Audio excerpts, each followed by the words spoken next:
ಮಹಿಳೆಯರ ಮೇಲೆ 107 ಕೇಸ್ ಆಗಿ ಮೊದಲನೇದಾಗಿ ಪ್ರಭಾಕರ ಭಟ್ನನ್ನು ಬಂಧಿಸಬೇಕು. ಯಾರ ಅಧಿಕಾರಿಗಳು ಅದನ್ನು ಮಾಡಿರ್ತಾರೆ ಅವರ ವಿರುದ್ಧ ಕೂಡ ನಾವು ಕೇಸ್ ದಾಖಲಿಸಲಿದ್ದೇವೆ. ಇಲ್ಲಿ ಏನಾಗಿದೆ ಅಂತ ಹೇಳಿದ್ರೆ, ಅವರ ಮೇಲೆ ಕೇಸ್ ದಾಖಲಾದ್ರೂ ಕೂಡ FIR ಆದ್ರೂ ಕೂಡ ಇನ್ನೂ ಕೂಡ ಬಂಧನ ಆಗಿಲ್ಲ. 5 ದಿನಗಳಾಯ್ತು, ಇನ್ನೂ ಕೂಡ ಬಂಧನ ಆಗ್ತಾ ಇಲ್ಲ. ಹೆಚ್ಚಿನ ಸಂಖ್ಯೆಯ ಮುಸ್ಲಿಮರ ಓಟುಗಳನ್ನು ಪಡೆದುಕೊಂಡು ಸರ್ಕಾರವನ್ನು ರಚಿಸಿದಂತಹ ಅಧಿಕಾರಕ್ಕೆ ಬಂದಂತಹ ಕಾಂಗ್ರೆಸ್ ಸರ್ಕಾರ ಇವತ್ತು ಕಂಪ್ಲೀಟ್ ಮೌನವಾಗಿ ತನ್ನ ಅಸಹಾಯಕತೆಯಿಂದ ಕೂತಿದೆ, ಮೂಲೆಯಲ್ಲಿ ಇದ್ದಂತಿದೆ. ನಮ್ಮ ಮಹಿಳೆಯರನ್ನು ಸ್ವಾಭಿಮಾನಕ್ಕೆ ಧಕ್ಕೆ ತರುವಂತಹ ಒಂದು ವಿಷಯವಾಗಿರ್ತದೆ. ಅದೇ ರೀತಿ ಕೋಮು ಸೌಹಾರ್ದತೆಯನ್ನು ಕದಡುವಂತಹ ಒಂದು ಹೇಳಿಕೆಯಾಗಿರುತ್ತದೆ. ಅದೇ ರೀತಿ ಸಮಾಜದ ಸ್ವಾಸ್ಥ್ಯವನ್ನು ಕೆಡಿಸುವಂತಹ ಒಂದು ಹೇಳಿಕೆಯಾಗಿರುತ್ತದೆ. ಇಲ್ಲಿ ನಮಗೆ ಸ್ಪಷ್ಟವಾಗುವುದು ಏನಂತ ಹೇಳಿದರೆ, ಒಂದು ಚುನಾವಣಾ ಗಿಮಿಕ್ಕಿಗಾಗಿ ಇವರು ಈ ರೀತಿ ಏನು ಮಾಡ್ತಾ ಇದ್ದಾರೆ, ಈ ಒಂದು ಹೇಳಿಕೆಗಳನ್ನು, ಬೇಡದ ಇಲ್ಲ ಸಲ್ಲದ ಹೇಳಿಕೆಗಳನ್ನು ಮಾಡ್ತಾ ಇದ್ದಾರೆ. ಈ ಒಂದು ವಿಷ ಜಂತುಗಳು, RSSನಲ್ಲಿ ಇರುವಂತಹ ಇಂತಹ ವಿಷ ಜಂತುಗಳು ಚುನಾವಣಾ ಸಂದರ್ಭದಲ್ಲಿ ಇಂತಹ ಒಂದು ಹೇಳಿಕೆಗಳನ್ನು ನೀಡುವುದು ಇದು ಹೊಸತೇನಲ್ಲ. ಇದಕ್ಕಿಂತ ಮೊದಲು ಈ ಪ್ರಭಾಕರನು ಕೂಡ ಬೇರೆ ಬೇರೆ ರೀತಿಯ ಹೇಳಿಕೆಗಳನ್ನು ನೀಡಿ ಒಂದು ಒಳ್ಳೆತನದ್ದು ಏನು ಇಲ್ಲದಿದ್ರು ಕೂಡ ಕೆಟ್ಟ ಚಾಳಿಗಳಿಂದ ಏನು ಮಾಡ್ತಾ ಇದ್ದಾರೆ ಅಂತ ಹೇಳಿದರೆ, ಈ ಒಂದು ಚುನಾವಣಾ ಓಟ್ಗಳನ್ನು ಭದ್ರಪಡಿಸುವ ಒಂದು ವಿಧಾನವನ್ನು ಕಂಟಿನ್ಯೂ ಮಾಡ್ತಾ ಇದ್ದಾರೆ, ಮುಂದುವರಿಸ್ತಾ ಇದ್ದಾರೆ. ಇಲ್ಲಿ ಏನಾಗಿದೆ ಅಂತ ಹೇಳಿದರೆ, ಅವರ ಮೇಲೆ ಕೇಸ್ ದಾಖಲಾದ್ರೂ ಕೂಡ FIR ಆದ್ರೂ ಕೂಡ ಇನ್ನೂ ಕೂಡ ಬಂಧನ ಆಗಿಲ್ಲ. 5 ದಿನಗಳಾಯ್ತು, ಇನ್ನೂ ಕೂಡ ಬಂಧನ ಆಗ್ತಾ ಇಲ್ಲ. ಚಿಕ್ಕ ವಿಷಯಗಳಲ್ಲಿ ಬಂಧನ ಮಾಡಲಿಕ್ಕೆ ಸಾಧ್ಯ ಇದೆ ಅಂತ ಹೇಳುವಂಥ ಒಂದು ವಿಷಯ ರಾತ್ರಿ ಕೂಡ ನಮಗೆ ಪ್ರೂವ್ ಆಗಿದೆ, ಸಾಧ್ಯ ಇದೆ ಅಂತ ಹೇಳಿ. ಅವರದ್ದು ನಾರಾಯಣಗೌಡರದ್ದು ಅರೆಸ್ಟ್ ಆಗಿದೆ ನಮ್ಮ ಇದಕ್ಕೆ ಕನ್ನಡ ಇದರ ವಿಷಯದಲ್ಲಿ. ಆದರೆ ಇವರನ್ನು ಯಾರು ಕೂಡ ಈ ಒಂದು ಹೇಳಿಕೆ ನೀಡುವುದಿಲ್ಲ. ಸರ್ಕಾರ ಕೂಡ ನಿಷ್ಕ್ರಿಯತೆಯನ್ನು ತೋರಿಸ್ತಾ ಇದೆ. ಅದಲ್ಲದೆ ಈ ಒಂದು ನಮ್ಮ ಸ್ವಂತ ವಿಷಯಕ್ಕೆ, ನಮ್ಮ ಮಹಿಳೆಯರಿಗೆ ಅವಮಾನವಾದ ವಿಷಯದಲ್ಲಿ ನಾವು ಪ್ರತಿಭಟಿಸ್ತೇವೆ ಅಂತ ಹೇಳಿ ಹೋಗುವಾಗ ಅಲ್ಲಿ ಕೂಡ ಏನು ಪ್ರತಿಭಟನೆಗೆ ಅವಕಾಶ ಇಲ್ಲ. ಪ್ರತಿಭಟನೆಗೆ ಒಂದು ಇಂಟಿಮೇಷನ್ ಕೊಡಲಿಕ್ಕೆ ಹೋದಂತಹ ಮಹಿಳೆಯರ ಮೇಲೆ ಕೇಸ್ ದಾಖಲಿಸಿ 107 ಅವರ ಮೇಲೆ ಅವರಿಗೆ ನೋಟಿಸ್ ಜಾರಿ ಆಗಿದೆ.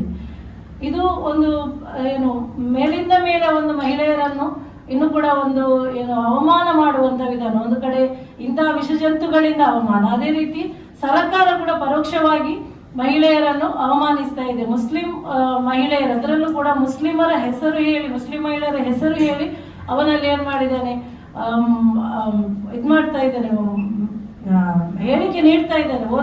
ಒಬ್ರು ಕೂಡ ಅದನ್ನು ಖಂಡಿಸ್ತಾ ಇಲ್ಲ. ಸರ್ಕಾರ ಅದರ ಬಗ್ಗೆ ಯಾವುದೇ ಒಂದು ಮುತುವರ್ಜಿ ವಹಿಸ್ತಾ ಇಲ್ಲ. ಹೆಚ್ಚಿನ ಸಂಖ್ಯೆಯ ಮುಸ್ಲಿಮರ ಓಟುಗಳನ್ನು ಪಡೆದುಕೊಂಡು ಸರ್ಕಾರವನ್ನು ರಚಿಸಿದಂತಹ ಅಧಿಕಾರಕ್ಕೆ ಬಂದಂತಹ ಕಾಂಗ್ರೆಸ್ ಸರ್ಕಾರ ಇವತ್ತು ಕಂಪ್ಲೀಟ್ ಮೌನವಾಗಿ ತನ್ನ ಅಸಹಾಯಕತೆಯಿಂದ ಕೂತಿದೆ, ಮೂಲೆಯಲ್ಲಿ ಇದ್ದಂತಿದೆ. ಯಾರು ಮಾತಾಡಬಾರ್ದು, ಯಾರು ಕೇಳಬಾರ್ದು, ಏನೋ ಹೇಳುವಂಥ ರೀತಿಯಲ್ಲಿ ಅದರ ನಿಸ್ಸಹಾಯಕತೆಯನ್ನು ತೋರ್ಪಡಿಸ್ತಾ ಇದೆ. ಇಲ್ಲಿ ನಾವು ಆಗ್ರಹಿಸುವಂಥದ್ದು, ನಮ್ಮ ಮಹಿಳೆಯರಿಗೆ ಆದಂತಹ ಕೇಸ್, ನಮ್ಮ ಮಹಿಳೆಯರ ಮೇಲೆ 107 ಕೇಸ್ ಆಗಿ ಮೊದಲನೇದಾಗಿ ಪ್ರಭಾಕರ ಭಟ್ನನ್ನು ಬಂಧಿಸಬೇಕು. ಅದರ ಜೊತೆಗೆ ಆ ಕೇಸಿನ ವಿರುದ್ಧ ಅವರು ಎಣಿಸಿರ್ಬೋದು, ನಮಗೆ ಕೇಸ್ ಅಂತ ಹೇಳುವಾಗ ನಮ್ಮ ಮಹಿಳೆಯರು ಹೆದರಿಕೆ ಒಳಗಿರ್ತಾರೆ, ಹೆದರಿಕೊಂಡು ಇನ್ನು ಮುಂದೆ ಬರುವುದಿಲ್ಲ ಏನು ನಾವು ರೌಡಿಗಳಿಗೆ ಹಾಕುವಂಥ ಕೇಸ್ ಆಗಿದೆ, ರೌಡಿಗಳನ್ನು ಏನು ಬಂದೋಬಸ್ತ್ನಲ್ಲಿ ಇಡುವಂತಹ ಕೇಸ್ ಆಗಿರ್ತದೆ. ಅದು ಇವರಿಗೆ ನಿಜವಾಗಿ ಮಹಿಳೆಯರ ಮೇಲೆ ಆ ಕೇಸ್ ಹಾಕ್ಲಿಕ್ಕೆ ರೈಟ್ಸೇ ಇಲ್ಲ. ಹೀಗಿರುವಾಗ ಅಲ್ಲಿ ಕೂಡ ನಮಗೇನಾಗಿದೆ, ಅವರು ನಮ್ಮ ಒಂದು ಹಕ್ಕುಗಳನ್ನು ಕಸಿಯುವಂಥ, ಪ್ರತಿಭಟಿಸುವ ಹಕ್ಕನ್ನು ಕಸಿಯುವಂತಹ ಒಂದು ವಿಷಯವನ್ನಲ್ಲಿ ಮಾಡಿದ್ದಾರೆ. ಅದರಿಂದ ಅದರ ವಿರುದ್ಧ ಕೂಡ ಯಾರ ಅಧಿಕಾರಿಗಳು ಅದನ್ನು ಮಾಡಿರ್ತಾರೆ ಅವರ ವಿರುದ್ಧ ಕೂಡ ನಾವು ಕೇಸ್ ದಾಖಲಿಸಲಿದ್ದೇವೆ. ಇದನ್ನು ಕೂಡ ಅವರು ಎಚ್ಚರ ವಹಿಸುವ, ಇನ್ನು ಮುಂದಕ್ಕೆ ಹಾಗೆ ಆಗಬಾರದು. ಪ್ರತಿಭಟಿಸುವ ಹಕ್ಕು ಪ್ರತಿಯೊಬ್ಬರಿಗೂ ಇದೆ, ಸಂವಿಧಾನಾತ್ಮಕ ಹಕ್ಕು. ಇದಕ್ಕೆ ಕೇವಲ ಇಂಟಿಮೇಷನ್ ಕೊಡುವಂಥದ್ದು, ಅದರಲ್ಲಿ ನಾವು ನಮಗೆ ಮೈಕ್ ಬೇಕು, ನಾವು ಅಷ್ಟು ಜನ ಸಾವಿರಾರು ಜನ ಸೇರಿಸಿ ಮಾಡುವಂಥದ್ದಲ್ಲ. ಒಂದು 30-25 ಜನ ಮಹಿಳೆಯರು ಸೇರಿ ತಮ್ಮ ಪ್ರತಿಭಟನೆಯ ಆ ಒಂದು ಮಾನಸಿಕ ಏನು ತುಮುಲವನ್ನು, ಅಲ್ಲಿ ಬೇಜಾರನ್ನು ವ್ಯಕ್ತಪಡಿಸಲಿಕ್ಕೆ ಒಂದು 30 ಮಹಿಳೆಯರು ಸೇರಿದ್ರೆ ಅಲ್ಲಿ ಸಮಾಜದ ಸ್ವಾಸ್ಥ್ಯವನ್ನು ಕೆಡಲಿಕ್ಕೆ ಹೋಗುವುದಿಲ್ಲ, ಏನು ಕೂಡ ಅಲ್ಲಿ ನಡೆಯುವಂಥದ್ದಿಲ್ಲ. ಇವರು ಅದಕ್ಕಿಂತ ಮುಂಚಿತವಾಗಿ FIR ಇದನ್ನು 107 ಹಾಕಿ ನೋಟಿಸ್ ಮನೆಗೆ ಕಳಿಸುವಂಥದ್ದು. ಇವರ ಆ ಒಂದು ಏನು ಅವರು ಪ್ರತಿಜ್ಞೆ ಮಾಡುವಾಗ, ನಾವು ಪೊಲೀಸ್ ಅಧಿಕಾರಿಗಳು ಪ್ರತಿಜ್ಞೆ ತಗೊಳ್ಳುವಾಗ ಎಲ್ಲರನ್ನೂ ಸಮಾನತೆ ಸಂವಿಧಾನವನ್ನು ಕಾಪಾಡ್ತೇವೆ ಅಂತ ಹೇಳುವಂತಹ ಒಂದು ಪ್ರತಿಜ್ಞೆಯನ್ನೇ ಅವರು ಮುರಿದು ಏನು ಯಾರಿಗೋ ಯಾವುದೋ ಒಂದು ಆಮಿಷಕ್ಕೆ ಒಳಗಾಗಿ ಅಥವಾ ಒತ್ತಡಕ್ಕೆ ಒಳಗಾಗಿ ಹದ್ದುಬಸ್ತಿನಲ್ಲಿ ಇಡುವಂತಹ ಸಂವಿಧಾನದ ವಿರುದ್ಧ ರೀತಿಯಲ್ಲಿ ಅವರು ನಡ್ಕೊಳ್ಳುವಂತಹ ರೀತಿಯಾಗಿ ನಮಗೆ ಕಾಣ್ತಾ ಇದೆ. ಇದು ಇನ್ನು ಮುಂದುವರಿಯಬಾರದು. ಅದರಿಂದ ನಾವು ಖಂಡಿತವಾಗಿ ಇದನ್ನು ಕೂಡ ನಾವು ತೀವ್ರವಾಗಿ ಗಣನೆಗೆ ತೆಗೆದುಕೊಳ್ತೇವೆ. ಮುಂದೆ ಇದಕ್ಕೆ ಪ್ರತಿಭಟನೆಯ ಹತ್ತಿಕ್ಕುವ ಒಂದು ಕೆಲಸ ಕೂಡ ನಡೀಬಾರದು. ಅದೇ ರೀತಿ ಸರ್ಕಾರದ ನಿಷ್ಕ್ರಿಯತೆಯಲ್ಲಿ ಸ್ಪಷ್ಟವಾಗಿ ಕಾಣ್ತಾ ಇದೆ.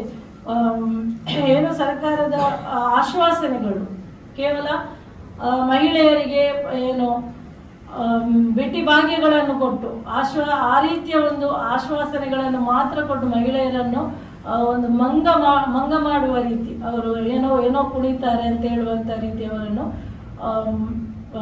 ಅದಕ್ಕೆ ಮಾತ್ರ ಆಗ್ತಾ ಇದ್ದಲ್ಲದೆ ಸುರಕ್ಷಿತತೆ ಇಲ್ಲ. ಇಲ್ಲಿ ಮಹಿಳೆಯರಿಗೆ ಸುರಕ್ಷತೆ ಇಲ್ಲ. ಈ ರೀತಿ ಬೀದಿಯಲ್ಲಿ ಮಹಿಳೆಯರನ್ನು ಹೀನಾಯವಾಗಿ ಅವಮಾನಿಸುವಾಗ ಅದಕ್ಕೆ ಒಂದು ತಕ್ಕದಾದ ಕೇಸ್ ಆಗಿ ಕೂಡ FIR ದಾಖಲಾಗಿ ಕೂಡ ಇಷ್ಟರವರೆಗೆ ಬಂಧನ ಆಗಲಿಲ್ಲ. ಒಂದು ಚಿಕ್ಕ ಪುಟ್ಟ ಕೇಸ್ಗಳಿಗೆ ಇಮಿಡಿಯೇಟ್ ಬೇರೆ ಬೇರೆ ದಾಳಿಗಳ ಮೂಲಕ ಒಡ್ಡಾಡಿಸಿಕೊಂಡು ಅರೆಸ್ಟ್ ಮಾಡುವಂತ ವಿಧ ನಮ್ಮ ಕಣ್ಣೆದುರಿಗೆ ಕಾಣ್ತಾ ಇದೆ. ಆದರೆ ಇಷ್ಟು ದೊಡ್ಡ ಒಂದು ಅವಮಾನ ಆಗಿರುವಾಗ ಅದರ ಮೇಲೆ ಕೇಸ್ ಆಗಿರುವವರೆಗೂ ಕೂಡ ಬಂಧನ ನಡೆಯಲಿಲ್ಲ ಎನ್ನುವಂಥದ್ದು ತುಂಬಾ ವಿಷಾದನೀಯವಾಗಿರ್ತದೆ. ಅದರಿಂದ ಇಮಿಡಿಯೇಟ್ ಆಗಿ ಕಲ್ಲಡ್ಕ ಭಟ್ಟನನ್ನು ಬಂಧಿಸಬೇಕು. ಮುಂದೆ ಇಂತಹ ಯಾವುದೇ ವಿಷಜಂತುಗಳು ಬಾಯಿ ತೆರೆಯದಂತಹ ಒಂದು ತೀವ್ರವಾದ ಕಠಿಣವಾದ ಒಂದು ಏನು ಕ್ರಮ ಜರುಗಿಸಬೇಕು. ಬೇರೆ ಬೇರೆ ಹೇಳಿಕೆಗಳು ಬಾಯಿಗಳಿಂದ ಬಾಯಿ ಮೂಲಕ ಮಾತ್ರ ಹೇಳಿ ಮುಗಿಸುವಂತ ಆಗ್ತಾ ಇದೆ. ಏನಂತ ಹೇಳಿದ್ರೆ ಏನು ಕೋಮು ಭಾಷಣಗಳನ್ನು ಮಾಡಿದವರು ನಾವು ಬಂಧಿಸ್ತೇವೆ, ಖರ್ಗೆ ಅವರು ಹೇಳ್ತಾರೆ. ಆದ್ರೆ ಯಾವುದೇ ಬಂಧನ ಕಾಣ್ತಾ ಇಲ್ಲ. ಇದು ಜಾಸ್ತಿ ಆಗ್ತದೆ ವಿನಃ ಎಲ್ಲಿ ಕೂಡ ಅದಕ್ಕೆ ಆಕ್ಷನ್ಸ್ ಅವರನ್ನು ಹದ್ದುಬಸ್ತಿನಲ್ಲಿರುವ ಯಾವ ಆಕ್ಷನ್ಗಳು ಸರ್ಕಾರದಿಂದ ನಡೆಯುತ್ತಾ ಇಲ್ಲ, ಪೊಲೀಸ್ ಇಲಾಖೆಯಿಂದಲೂ ಕೂಡ ನಡೀತಾ ಇಲ್ಲ. ಇದು ನಡಿಬೇಕಂತಾಗಿರ್ತದೆ ನಮ್ಮ ಆಗ್ರಹ.